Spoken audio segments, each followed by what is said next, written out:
এটা হচ্ছে এটা হলো চিল্কিগড় চিল্কিগড় রাজবাড়ির প্রবেশ পথ। রাজবাড়ির এটা সামনে প্রবেশ পথ। দেখছেন গাড়ি দাঁড়িয়ে আছে। ঠিক আছে, গাড়ি এই নিয়ে বড় ঢুকতে পারবেন। বিস্তীর্ণ এটা মাঠটা হচ্ছে পুরাতন সেই খুব রাজবাড়ি। সুন্দর। এখানে দেখুন মেনটেনেন্স কিছু সেইভাবে বাচ্চা নেই, খেলাও করছে। ভেতরে আর ঢুকতে দেয় এটা না। হলো সেই ওটা যে রাজবাড়ি। দাঁড়িয়ে আছে দেখতে পাচ্ছেন, ওটা হচ্ছে রথ। রাজবাড়িটা বহু পুরাতন, রথ টান হয়, মেনটেনেন্সের রথ খুবই টানের সময় নামায়। অভাব। চলুন সামনে থেকে গিয়ে আপনাদের। এখন গভর্নমেন্ট আন্ডারটেকিং, এখানে এটা একটা হচ্ছে তার আইসিডিএস আশপাশের। প্রজেক্ট চলে।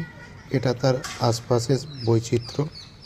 জায়গাটা খুব শান্ত, পরিবেশ খুবই শান্ত। আপনার খুব পরিবেশ প্রেমী হলে খুবই ভালো লাগবে জায়গাটা। দেখুন এখানে লেখাও আছে আইসিডিএস প্রজেক্ট চলে। ওই ভেতরে পাশটা প্রবেশ নিষেধ, মেনটেনেন্স কিছুটা আছে, কারণ যেটুকু কিছু লোক দেখতে বাস হবে। করে। অফিস এখন আছে। পুরোটা মেনটেনেন্স এখন আর হয় না। এখানে যে এটা হচ্ছে দুর্গাপুজো আগে আইসিডিএস হতো, প্রজেক্ট চলে এর ভেতরে এখন এখন। আর এখানে হয় ঠিক না। আছে, এখন আর সেই এটা হচ্ছে পুজোটা রথ। হয় ঝাড়গ্রাম রাজবাড়িতে। আর উপরটা দেখুন ধ্বংসাবশেষ, একদিনের জন্য আস্তে আস্তে ট্যুর প্ল্যান মেনটেনেন্স করলে হচ্ছে না, এগুলো ঘুরে এইভাবে দেখতে পড়ে পারেন আছে। ঝাড়গ্রামে, ভালো লাগবে।